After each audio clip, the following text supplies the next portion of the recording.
kimda nima muammolar bo'lsa marhamat kortimga aytaverasizlar. Vakolat doirasiga kiradigan masalalar bo'lgan bo'lsa, shu yerda o'zi hal qilishga yordam beraman. Lekin kirmaydigan masalalarda hamkor tashkilotlar bilan hal qilamizki, imkon qadar bu yerdagi kelgan xotin-qizlarimizning muammolarini eshitishga harakat qilamiz. Turmush o'rtog'ingiz nomiga o'tadi. Bu yer, uy, kadastr nomiga rasmiylashgandan keyin xolingiz hadya qilib bering, xolingiz meros qilib bering.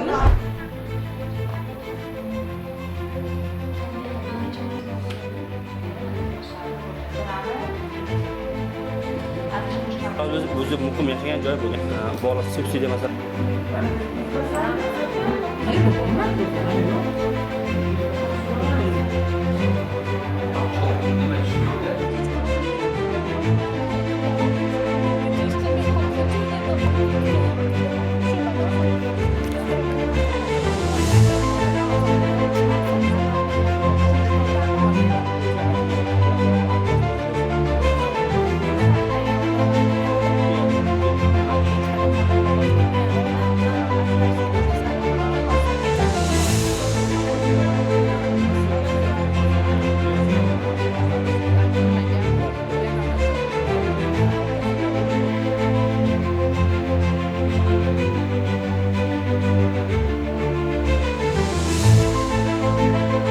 Marg'ilon darvozasi mahalla fuqarolar yig'inida ayollar huquqlari bo'yicha aksiya bo'lib o'tyapti.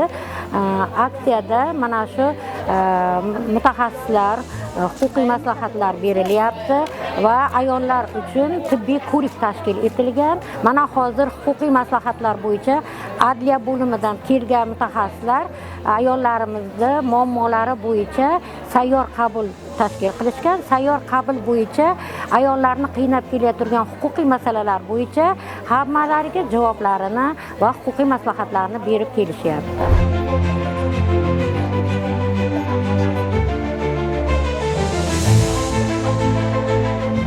Bugungi tadbirda 130 dan ortiq xotin-qizlar ishtirok etib, ularning huquq muammolari tinglandi.